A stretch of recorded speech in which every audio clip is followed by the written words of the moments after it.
श्रीहरि श्रीमद्भगवद गीता श्लोकार्थ। कोटि कोटि प्रणाम प्रभु को। तो आज पढ़ते हैं द्वितीय अध्याय श्री परमात्मा ने श्रीमद् भगवद गीता श्लोकार्थ सहित। त्वमेव माता च पिता त्वमेव बंधु च सखा त्वमेव विद्या द्रविणं त्वमेव सर्वं मम देव देव। गीता पाठ शुरू करने से पहले हमेशा गीता का महात्मा जरूर पढ़ना चाहिए। गीता शास्त्रविदं पुण्यं यः पठेत् प्रयतः पुमान् विष्णुः पद्ममाप्नोति भयशोकादिवर्जितः। गीताध्ययनशीलस्य प्राणायामं परस्य च नैव सन्ति हि पापानि पूर्वजन्मकृतानि च। मलिनिर्मोचनपूषां जलस्नानं दिने दिने सक्रीडितां हि शीलितानि संसारमलनाशनं। गीतासु गीता कर्तव्या कीर्तने शास्त्रविस्तरे या स्वयं पद्मनाभस्य मुखः पद्मादिनिः सुता। भारत अमृत सर्वसं विष्णोर्वक्त्रदिने शीघ्रं गीता गंगोदकं पीत्वा पुनर्जन्मेन विद्यते। सर्वोपनिषदो गावो दोग्धा गोपालनंदन पार्थो वशसुधीर्भुक्ता दुग्धं गीतामृतं महत्। एकशास्त्रं देवकीपुत्र गीतमेको देवो देवकीपुत्र एव एकमन्त्रस्य नामानि यानि कर्मापेक्ष्यं तस्य देवस्य सेवा। शुरू करते हैं द्वितीय अध्याय आज का। तम तथा कृपयाविष्टं श्रुपूर्णा कुलेक्षणं विषिदन्तमिदं वाक्यमुवाच मधुसूदन। संजय बोले, उस प्रकार करुणा से व्याप्त, आंसुओं से पूर्ण तथा व्याकुल नेत्रों वाले शोक युक्त उस अर्जुन के प्रति भगवान मधुसूदन ने यह वचन कहा। कुतस्त्वा कस्मलमिदं विषमे समुपस्थितम् अनार्यजुष्टम स्वर्गयम कीर्तिकरम। अर्जुन, श्री भगवान बोले, हे अर्जुन, तुझे इस असमय में यह मोह किस हेतु से प्राप्त हुआ? क्योंकि न यह श्रेष्ठ पुरुषों द्वारा आचरित है, न स्वर्ग को देने वाला है और न कीर्ति को करने वाला है। क्लेब्यम माँ अस्मगम पार्थ न तत्व यद्यते क्षुद्रम हृदय दौर्बल्यम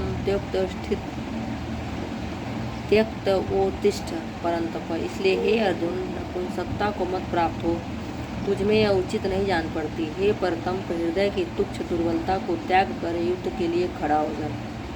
अर्जुन वाच कथम भीष्ममहं संख्ये द्रोणं च मधुसूदन इषुभिः प्रतियोत्स्यामि पूजार हरिवरसूदन। अर्जुन बोले, हे मधुसूदन, मैं रणभूमि में किस प्रकार बाणों से भीष्म पितामह और द्रोणाचार्य के विरुद्ध लड़ूंगा, क्योंकि हे हरिसूदन, वे दोनों ही पूजनीय हैं। गुरुन् हत्वा ही महानुभावा उच्छे अंक्षियो भोक्तुं भैक्ष्यमपि लोके हत्वार्थकामास्तु गुरुनुहैव भुञ्जीय भोगान् रुन्धीर प्रतिग्धान। इसलिए हे महानुभाव, गुरुजनों को न मारकर मैं इस लोक में भिक्षा का अन्न भी खाना कल्याणकारक समझता हूँ, क्योंकि गुरुजनों को मारकर भी श्लोक में रुधिर से सने हुए अर्थ और काम रूप भोगों को तो मैं भोगों को ही तो भोगूंगा। न चेत दीत्य कतरन्नो गरीयो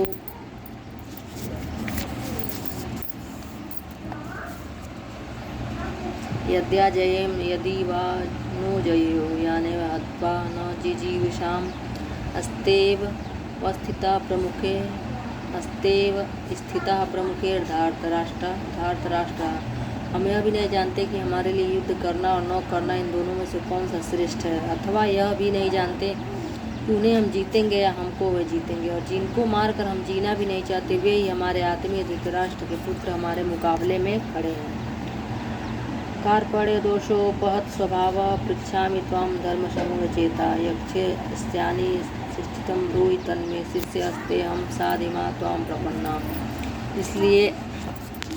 इसलिए कायरता रूप दोष से उपहित हुए स्वभाव वाला तथा धर्म के विषय में मोहित चित्त हुआ मैं आपसे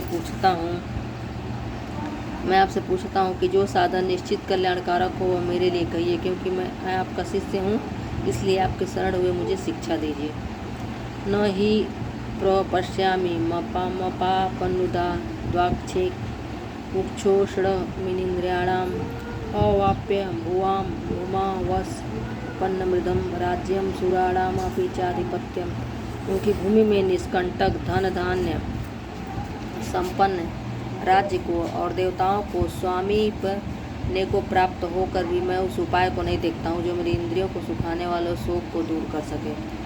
एवं मुक्तः ऋषिकेशं संजय उवाच एवं मुक्तः ऋषिकेशं गुडाकेश परन्तप न योत्तस्य इति गोविंद मुक्त्वा तुष्णीं बभूव। संजय बोले, हे राजन, निद्रा को जीतने वाले अर्जुन अंतर्यामी श्री कृष्ण के महाराज श्री कृष्ण महाराज के प्रति इस प्रकार कहकर फिर गोविंद भगवान से युद्ध नहीं करूँगा यह स्पष्ट कहकर चुप हो गए। तमुवाच हसिकेश प्रसन्निव भारत सेनयोरे भयोर्मध्ये विसीदन्तमिदं वचः। हे भरतवंशी धृतराष्ट्र, अंतर्यामी श्री कृष्ण महाराज दोनों सेनाओं के बीच में शोक करते हुए उस अर्जुन को हंसते हुए से वचन बोले। श्री भगवान उवाच अशोच्यान वशोचोत्वं प्रज्ञावादांस्तस्य भाससे गताशूनगता सुंच नानु सोचंती पंडिता। श्री भगवान बोले, हे अर्जुन, तू न शोक करने योग्य मनुष्यों के लिए शोक करता है और पंडितों के से वचनों को कहता है, परंतु जिनके प्राण चले गए हैं उनके लिए और जिनके प्राण नहीं गए हैं उनके लिए भी पंडित जन शोक नहीं करते। न त्वेवाहं जातु नासं न त्वं मेन्ने में जनाधिपा न चैव न भविष्यामः सर्वे वमयतः परम्। न तो ऐसा ही है कि मैं किसी काल में नहीं था, तू नहीं था, अथवा ये राजा लोग नहीं थे, और न ऐसा ही है कि इससे आगे हम सब नहीं रहेंगे। देहिनो अस्मिन्नथ्या देहे कौमारयौवनं जरा तथा देहांतर प्राप्तिरधीरस्तत्र न मोहति। जैसे जीवात्मा की इस देह में बालकपन, जवानी और वृद्धावस्था होती है, वैसे ही अन्य शरीर की प्राप्ति होती है, उस विषय में धीर पुरुष मोहित नहीं होता। मात्रा स्पर्शातु कौन्तेय शीतोष्ण सुख दुख खदा आगमाप्यनु अनित्या अस्ताम स्थितिच्छव भारत। हे कुंती पुत्र, सर्दी गर्मी और सुख दुख को देने वाले इंद्रिय और विषयों के संयोग तो उत्पत्ति विनाशील और अनित्य है, इसलिए हे भारत उनको तू सहन कर।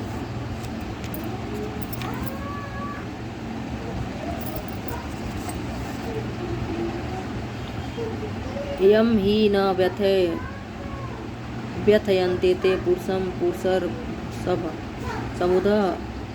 समुद दुख सुखम धीरम सो अमृत त्वाय कल्पते। क्योंकि हे पुरुष श्रेष्ठ, दुख सुख को समान समझने वाले जिस धीर पुरुष को ये इंद्रिय और विषयों के संयोग व्याकुल नहीं करते वह मोक्ष के योग्य होता है। ना सतो विद्यते भाव ना भाव विद्यते सतः उभयोरपि दुष्टो अंतस्तन्योस्तदर्शिभिः। असत वस्तु की तो सत्ता नहीं है और सत्य का अभाव नहीं है, इस प्रकार इन दोनों का ही तत्वज्ञानी पुरुषों द्वारा देखा गया है। अविनाशी तु तदधि एनम सर्वमिदं ततं विनाशमव्यस्यास्य न कश्चित् दुर्महर्ति। नाश रहित तो उसको ज्ञान जिससे असंपूर्ण जगत दृश्य वर्ग व्याप्त है, इस अविनाशी का विनाश करने में कोई समर्थ नहीं है। अतवंत इमे देहा नित्य शोक्ता शरीर अनाशिनो अप्रमेयस्य तस्माद्दूध्य वश भारत। इस नाश रहित अप्रमेय नित्य रूप जीवात्मा के ये सब शरीर नाशवान कहेगा, इसलिए हे भरतवंशी अर्जुन तू युद्ध कर। य एनं वेत्ति हंतारं यश्चैवनं मन्यते हतम् उभौ तो न विजानितो नायम हंति न हन्यते। जो इस आत्मा को मारने वाला समझता है तथा जो इसको मरा मानता है वे दोनों ही नहीं जानते, क्योंकि यह आत्मा वास्तव में न तो किसी को मारता है और न किसी के द्वारा मारा जाता है। न जायते म्रियते वा कदाचि नान्यम भूत्वा भविता वा न भूयः। अजो नित्य शासतो अयम पुराणो न हन्यते हन्यमाने शरीरे। यह आत्मा किसी भी काल में न तो जन्मता है और न मरता ही है, न यह उत्पन्न होकर फिर होने वाला ही है, क्योंकि अजन्मा नित्य सनातन और पुरातन है। शरीर के मारे जाने पर भी यह नहीं मारा जाता। वेदा विनाशीनम नित्यम येन मव्ययम कथम स पुरुष पार्थम कम घातयन्ति हन्ति कम। हे पृथा पुत्र अर्जुन, जो पुरुष इस आत्मा को नाश रहित नित्य अजन्मा और जानता है वह पुरुष कैसे किसी को मरवाता है, कैसे किसको मारता है। पांसा शिजीर्णानि तथा विहाय नवानि गृहाति नरो अपराणि तथा शरीराणि विहाय जीर्णान्यानि संयान्ति नवानि देहि। जैसे मनुष्य पुराने वस्त्रों को त्याग कर दूसरे नए वस्त्रों को ग्रहण करता है, वैसे ही जीवात्मा पुराने शरीर को त्याग कर दूसरे नए शरीरों को प्राप्त होता है। नैनम छिदन्ति शस्त्राणि नैनम दहति पावकः न चैनम क्लेदयन्त्यापो न शोषयति मारुतः। इस आत्मा को शस्त्र नहीं काट सकते, इसको आग नहीं जला सकती, इसको जल नहीं गला सकता और वायु नहीं सुखा सकता। अच्छेदो अय माद्यो अच्छेद्यो अय मदार्यो अयम क्लेतो अशोष्य एव च नित्यः सर्वगतः स्थाणुर चलो अयम सनातन। क्योंकि आत्मा अच्छेद्य है, आत्मा अदात्य है, अदाह्य, अक्लेद्य और निसंदेह अशोष्य है तथा यह आत्मा नित्य सर्वव्यापी अचल स्थिर रहने वाला और सनातन है। अव्यक्तो अयम चिंत्यो अयम विकार्यो अमुच्यते तस्मादेवं विदितेन नानुशोचि शोचितुर रहस्य। यह आत्मा अव्यक्त है, यह आत्मा अचिंत्य है और यह आत्मा विकार रहित कहा जाता है। इससे हे अर्जुन, इस आत्मा को उपयुक्त प्रकार से जानकर तू शोक करने योग्य नहीं है, अर्थात तुझे शोक करना उचित नहीं है। अथ चैनम नित्य जातम नित्यम वा मनुष्यते मृतम मनुष्य मृतम तथापितम महाभावो नैवं शोचितुम रहस्य। किंतु यदि तू आत्मा को सदा जन्मने वाला तथा सदा मारने वाला मानता हो तो भी ये महाभाव तू इस प्रकार शोक करने योग्य नहीं है। जातस्य ही ध्रुवो मृत्यु ध्रुवम जन्म मृतस्य च तस्माद् बहिर्हार्ये अर्थे न त्वं शोचितुमर्हसि। क्योंकि इस मान्यता के अनुसार जन्मे हुए की मृत्यु निश्चित है और मरे हुआ का जन्म निश्चित है। इससे भी इस बिना उपाय वाले विषय में तू शोक करने योग्य नहीं है। अवक्त्यादीनि भूतानि व्यक्त मध्यानि भारत अव्यक्त निधनान्येव तत्र का परिवेदना। हे अर्जुन, संपूर्ण प्राणी जन्म से पहले अप्रकट थे और मरने के बाद भी अप्रकट हो जाने वाले हैं, केवल बीच में ही प्रकट है। फिर ऐसी स्थिति में शोक क्या करना है। आश्चर्यवत् पश्यति कश्चिदेन आश्चर्यवत् पश्यति कश्चिदेनमाश्चर्यवदेति तथैव चान्य आश्चर्यवच्चन मन्यः ऋणोति श्रुत्वा पेन वेद नैव च कश्चित्। कोई एक महापुरुष ही आत्मा को आश्चर्य की भांति देखता है और वैसे ही दूसरा कोई महापुरुष ही इसके तत्व का आश्चर्य की भांति वर्णन करता है तथा दूसरा कोई अधिकारी पुरुष ही इसे आश्चर्य की भांति सुनता है और कोई कोई तो सुनकर भी इसको नहीं जानता है। इसका वध नहीं किया जा सकता।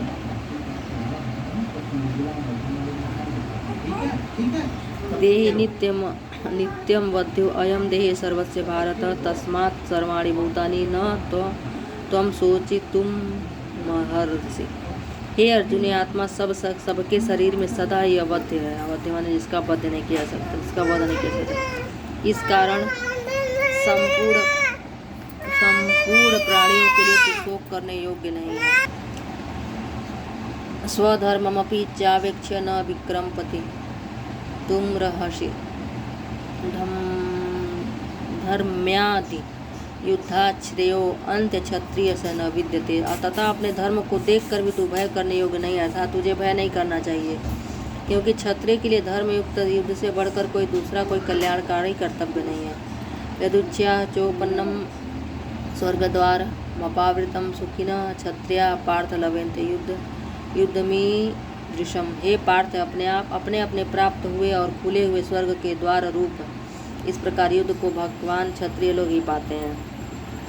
अथ चेत्त्वमिमं धर्मय संग्रामं न करिष्य तथा स्वधर्म कीर्ति च हित्वा पापम वास्यसि। किंतु यदि तू इस धर्मयुक्त युद्ध को नहीं करेगा तो स्वधर्म और कीर्ति को खोकर पाप को प्राप्त होगा। अकीर्ति चापि भूतानि कथयन्ति तेव अव्यमां संभावितस्य च कीर्ति मरणादतिरिच्यते। तथा सब लोग तेरी बहुत काल तक रहने वाली अपकीर्ति का भी कथन करेंगे और मानवीय पुरुष के लिए अपकीर्ति मरण से भी बढ़कर है।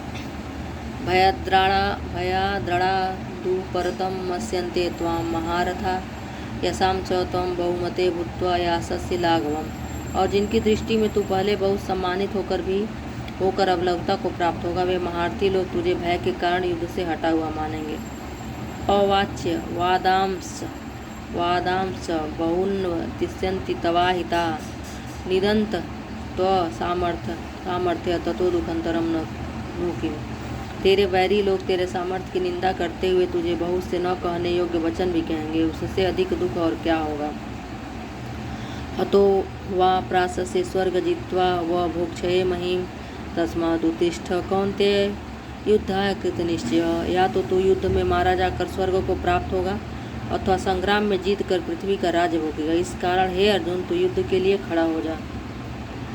सुख दुखे समय कृत्वा लाभालाभो जया जयो ततो युद्धाय युजस्व नैवं पापमवास्यसि। जय पराजय, लाभ हानि और सुख दुख को समान समझकर उसके बाद युद्ध के लिए तैयार हो जा। इस प्रकार युद्ध करने से तू पाप को नहीं प्राप्त होगा। ऐसा ते अविहिता सांख्य के बुद्धिर्योगे तिमिमा ऋणु बुद्ध्या युक्तो यया पार्थ कर्मबंध प्रहास्यसि। हे पार्थ, यह बुद्धि तेरे लिए ज्ञान योग के विषय में कही गई और अब तू इसको कर्मयोग के विषय में सुन। जिस बुद्धि से युक्त हुआ तू कर्मों के बंधन को भली बात त्याग देगा अर्थात सर्वथा नष्ट कर डालेगा। नेहाभिक्रम नाशो अस्ति प्रत्यवायो न विद्यते स्वल्पमपस्य धर्मस्य त्रायेत महतो भयात्। इस कर्म योग में आरंभ का अर्थात बीज का नाश नहीं है और उल्टा फल रूप दोष भी नहीं है, बल्कि इस कर्म योग रूप धर्म का थोड़ा सा भी साधन जन्म मृत्यु रूप महान भय से रक्षा कर लेता है। व्यवसायत्मिका बुद्धिरेके कुरुनंदन बहुशाखा अनंताश्च बुद्धयो अव्यवसायिनाम। हे अर्जुन, इस कर्मयोग में निश्चयात्मिकता बुद्धि एक ही होती है, किंतु अस्थिर विचार वाले विवेकहीन सकाम मनुष्यों की बुद्धियां निश्चय ही बहुत भेदों वाली और अनंत होती हैं। यामिमा पुष्पिताम वाचम प्रवदन्त्य विपश्चितः वेदवादरतः पार्थ नान्यदस्तीति वादिनः। महात्मनः स्वर्गपरा जन्म कर्म फल प्रदाम क्रिया विशेष बहुलाम भोगेश्वर गतिम प्रति ऐश्वर्य प्रसक्तानां तया रहित चेतसां व्यवसायत्मिका बुद्धि समाधो न विधीयते। हे अर्जुन, जो भोगों में तन्मय हो रहे हैं, जो कर्म फल के प्रशंसक वेद वाक्यों में प्रीति रखते हैं और जिनकी बुद्धि में स्वर्ग ही परम प्राप्य वस्तु है और जो स्वर्ग से बढ़कर दूसरी कोई वस्तु ही नहीं है, ऐसा कहने वाले अविवेकी जन इस प्रकार जिस पुष्पित अर्थात दिखाऊ शोभा युक्त वाणी को कहा करते हैं कि जन्म रूप कर्म फल देने वाली एवं भोग तथा ऐश्वर्य की प्राप्ति के लिए नाना प्रकार की बहुत सी क्रियाओं का वर्णन करने वाली है, उस वाणी द्वारा जिनका चित्त हर लिया गया है, जो भोग और ऐश्वर्य में अत्यंत आसक्त है, उन पुरुषों की परमात्मा में निश्चयात्मिका बुद्धि नहीं होती। त्रय गुण विषया वेदा निस्त्रय गुणियो भवार्जुन निर्द्वंदो नित्य सत्वस्थो निर्योग क्षेम आत्मवन। हे अर्जुन, वेद उपर्युक्त प्रकार से तीन गुणों के कार्य रूप समस्त भोगों एवं उनके साधनों का प्रतिपादन करने वाले हैं। इसलिए तू उन भोगों एवं उनके साधनों में आसक्तिहीन, हर्ष शोक आदि द्वंद्वों से रहित नित्य वस्तु परमात्मा में स्थित योग क्षेम को न चाहने वाला, स्वाधीन अंतःकरण वाला हो। यावानर्थ उदपाने सर्वतः संप्लुतोदके तावान सर्वेषु वेदेषु ब्राह्मणस्य विजानतः। सब ओर से परिपूर्ण जलाशय के प्राप्त हो जाने पर छोटे जलाशय में मनुष्य का जितना प्रयोजन रहता है, ब्रह्मा को तत्व से जानने वाले ब्राह्मण का समस्त वेदों में उतना ही प्रयोजन रह जाता है। कर्मण्येधिकारस्तु मा फलेषु कदाचन मा कर्म फले हेतुर्भूमा ते संगो अस्त कर्माणि। तेरा कर्म करने में ही अधिकार है, उसमें उसके फलों में कभी नहीं। इसलिए तू कर्मों के फल का हेतु मत हो तथा तेरे कर्म न करने में भी आसक्ति न हो। योगस्थ कुरु कर्माणि संगम त्यक्ता धनंजय सिद्धयो समो भूत्वां समत्वयम् उच्यते। हे धनंजय, तू आसक्ति को त्याग कर तथा सिद्धि और असिद्धि में समान बुद्धि वाला होकर योग में स्थित हुआ। कर्तव्य कर्मों को कर समत्व ही योग कहलाता है। अप्राप्त की प्राप्ति का नाम योग है, प्राप्त वस्तु की रक्षा का नाम क्षेम है।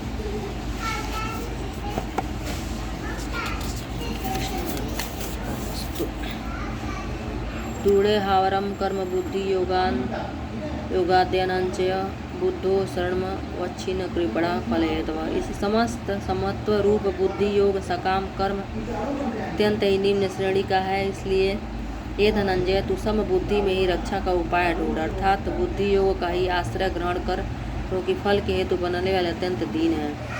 बुद्धि युक्तो जहातीय उभे सुकृत दुष्कृते तस्माद् योगाय युजस्य योगः कर्मसु कौशलम। समबुद्धि युक्त पुरुष पुण्य और पाप दोनों को इसी लोक में त्याग देता है, अर्थात उनसे मुक्त हो जाता है। इससे तू समत्व रूप योग में लग जा। यह समत्व रूप योग ही कर्मों में कुशलता है, अर्थात कर्म बंधन से छूटने का उपाय है। कर्मजम बुद्धि युक्ता ही फलम त्यक्ता मनीषिणः जन्म बंधन विनिर्मुक्ता पदम गच्छन्ति नामय। क्योंकि समबुद्धि से युक्त ज्ञानी जन कर्मों से उत्पन्न होने वाले फल को त्याग कर जन्म रूप बंधन से मुक्त हो निर्विकार परम पद को प्राप्त हो जाते हैं। यदा ते मोहकलिलं बुद्धिर्व्यतितरिष्यति तदा गन्तासि निर्वेदं श्रोतव्यस्य श्रुतस्य च। जिस काल में तेरी बुद्धि मोह रूप दलदल को भली भांति पार कर जाएगी, उस समय तू सुने हुए और सुनने में आने वाले इस लोक और परलोक संबंधी भोगों से वैराग्य को प्राप्त हो जाएगा। श्रुति विपन्न प्रतिपन्ना ते यदा अस्थ निश्चला समाधा वचला बुद्धि तदा योग वापससी। भांति भांति के वचनों को सुनने से विचलित हुई तेरी बुद्धि जब परमात्मा में अचल और स्थिर ठहर जाएगी, तब तू योग को प्राप्त हो जाएगा, अर्थात तेरा परमात्मा से नित्य संयोग हो जाएगा।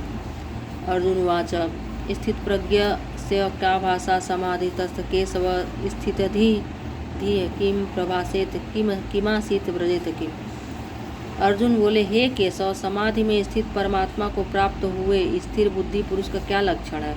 वह स्थिर बुद्ध पुरुष कैसे बोलता है, कैसे बैठता और कैसे चलता है? श्री भगवान उवाच प्रजहाति यदा कामान् सर्वापन्नार्थ मनोगतान् आत्मनैवात्मना तुष्ट स्थित प्रज्ञस्तदुच्यते। श्री भगवान बोले, हे अर्जुन, जिस काल में यह पुरुष मन में स्थित संपूर्ण कामनाओं को भली बात त्याग देता है और आत्मा में संतुष्ट रहता है, उस काल में वह स्थित प्रज्ञ कहा जाता है। दुखे स्वनुदिग्रमणा सुखेषु विगत स्प्रिय वीतराग भय क्रोध स्थित धीर मुख निरुच्यते। दुखों को प्राप्ति होने पर जिस मन में उद्वेग नहीं होता, सुखों की प्राप्ति में जो सर्वथा निष्प्रिय तथा जिसके राग भय और क्रोध नष्ट हो गए, ऐसा मुनि स्थिर बुद्धि कहा जाता है। यह सर्वत्राणि भीष्णे हस्त तत्प्राप्य शुभाशुभम नावीम नंदति न देष्टि तस्य प्रज्ञा प्रतिष्ठिता। जो पुरुष सर्वत्र से न रहित हुआ उस शुभ या अशुभ वस्तु को प्राप्त होकर न प्रसन्न होता है न द्वेष करता, उसकी बुद्धि स्थिर है। यदा संहृते चायं कुर्मोऽङ्गानीव सर्वशः इंद्रियाणि इंद्रियार्थे अभ्यस्तरस्य प्रज्ञा प्रतिष्ठिता। और कछुआ सब ओर से अपने अंगों को जैसे समेट लेता है, वैसे ही जब यह पुरुष इंद्रियों के विषयों से इंद्रियों को सब प्रकार से हटा लेता है, तब उसकी बुद्धि स्थिर, ऐसा समझना चाहिए। विषया विनिवर्तन्ते निराहारर च देहिनः रसवर्ज रसोऽपस्य परम दृष्टा निवर्तते। इंद्रियों के द्वारा विषयों को ग्रहण न करने वाले पुरुष भी केवल विषय तो निवृत्त हो जाते हैं, परंतु उनमें रहने वाली आसक्ति निवृत्त नहीं होती। इस स्थित प्रज्ञ पुरुष की तो आसक्ति ही भी परमात्मा का साक्षात्कार करके निवृत्त हो जाती है। यततो अपि कौन्तेय पुरुषस्य विपश्चित इंद्रियाणि प्रमाथीनि हरिन्ति प्रसभम मनः। हे अर्जुन, आसक्ति का नाश न होने के कारण ये प्रमथन स्वभाव वाली इंद्रियां यत्न करते हुए बुद्धिमान पुरुष के मन को भी बलात् हर लेती हैं। तानि सर्वाणि संयम युक्त आसीत मत्पर वशे ही यस्य इंद्रियाणि तस्य प्रज्ञा प्रतिष्ठिता। इसलिए साधक को चाहिए कि वह उन संपूर्ण इंद्रियों को बस में करके समाहिच्छित हुआ मेरे परायण होकर ध्यान में बैठे, क्योंकि जिस पुरुष की इंद्रियां बस में होती हैं उसकी बुद्धि स्थिर हो जाती है। ध्यायतो विषयान्मुषः संगस्तेषु जायते संगाश संस्याते कामः कामात् क्रोधो अभिजायते। विषयों का चिंतन करने वाले पुरुष की उन विषयों में आसक्ति हो जाती है, आसक्ति उन विषयों की कामना उत्पन्न होती है और कामना में विघ्न पड़ने से क्रोध उत्पन्न होता है। क्रोधात् भवति सम्मोहः, सम्मोहात् स्मृति विभ्रमः, स्मृति भ्रंशात् बुद्धिनाशो, बुद्धिनाशात् प्रणश्यति। क्रोध से अत्यंत मूढ़ भाव उत्पन्न हो जाता है। मूढ़ भाव से स्मृति में भ्रम हो जाता है, स्मृति में भ्रम हो जाने से बुद्धि अर्थात ज्ञान शक्ति का नाश होता है और बुद्धि का नाश होने से यह पुरुष अपनी स्थिति से गिर जाता है। राग द्वेष व्युत्कर्षु विषयान इंद्रिय चरण आत्मवैश्चर्य विद्यात्मा प्रसादम अधिगच्छति। परंतु अपने अधीन किए हुए अंतःकरण वाला साधक अपने बस में की हुई राग द्वेष से रहित इंद्रियों द्वारा विषयों में विचरण करता हुआ अंतःकरण की प्रसन्नता को प्राप्त होता है। प्रसादे सर्व दुखानां हानिरस्योपजायते, प्रसन्न चेतसो हासो बुद्धि पर्यवतिष्ठते। अंतःकरण की प्रसन्नता होने पर इसके संपूर्ण दुखों का अभाव हो जाता है और उस प्रसन्न चित्त वाले कर्मयोगी की बुद्धि शीघ्र ही सब ओर से हटकर एक परमात्मा में ही भलीभांति स्थिर हो जाती है। नास्ति बुद्धिरयुक्तस्य न चायुक्तस्य भावना न चाभावयतः शांतिर शांतरस्य कुतः सुखम। न जीते हुए मन और इंद्रियों वाले पुरुष में निश्चयात्मिका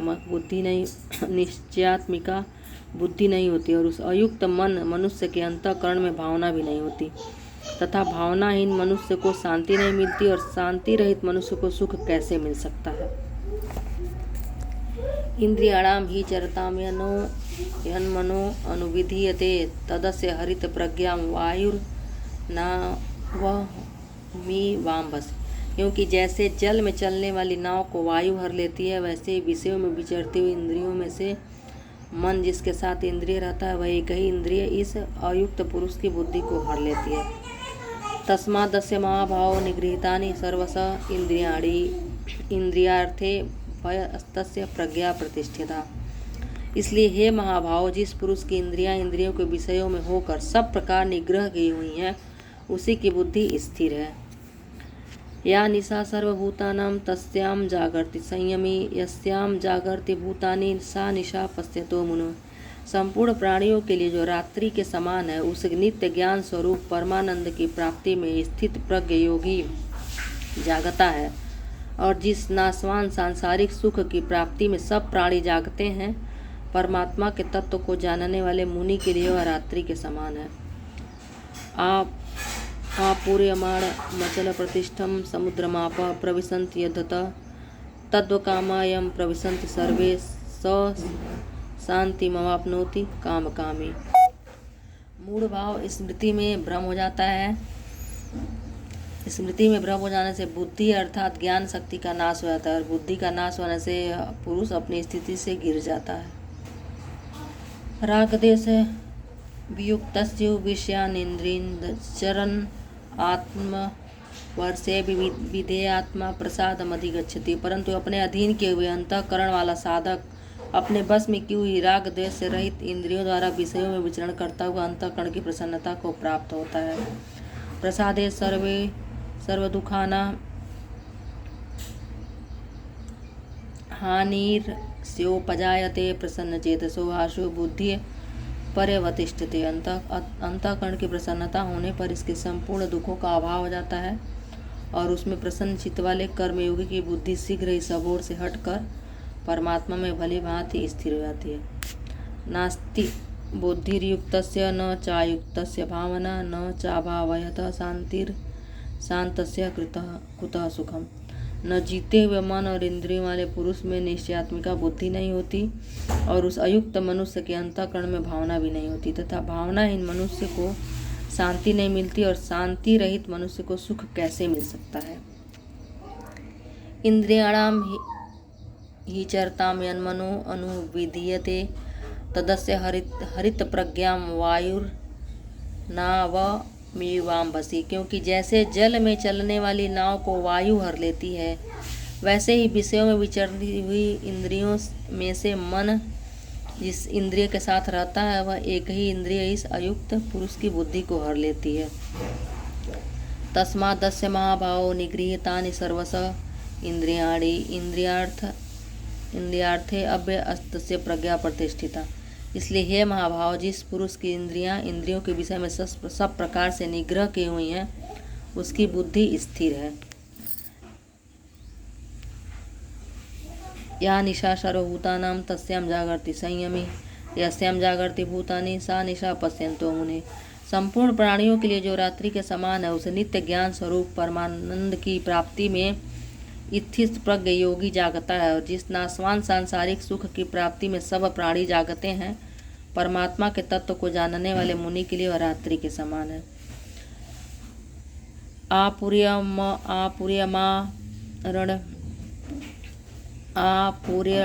आपूर्यमाण अचल प्रतिष्ठम समुद्रमाप प्रविशन्ति यद्यति तत्कामायं प्रविशन्ति सर्वे स शांति म प्राप्नोति न कामकामी। जैसे नाना नदियों के जल सब ओर से परिपूर्ण अचल प्रतिष्ठा वाले समुद्र को उसको विचलित न करते हुए ही समा जाते हैं, वैसे सब भोग जिस स्थित प्रज्ञ पुरुष में किसी प्रकार का विकार उत्पन्न किए बिना ही समा जाते हैं, वही पुरुष परम शांति को प्राप्त होता है।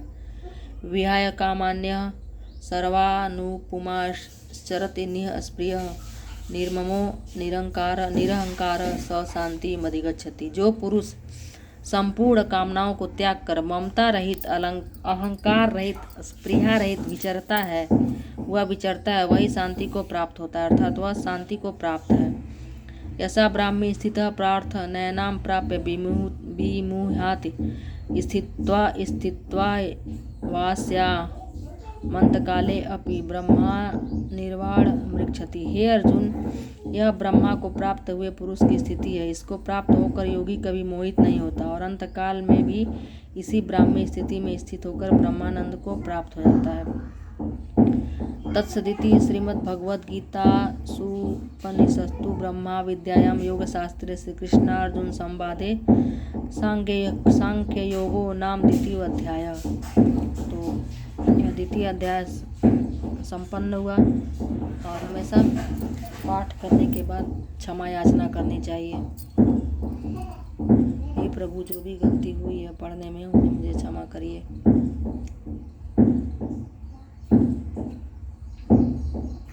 धन्यवाद।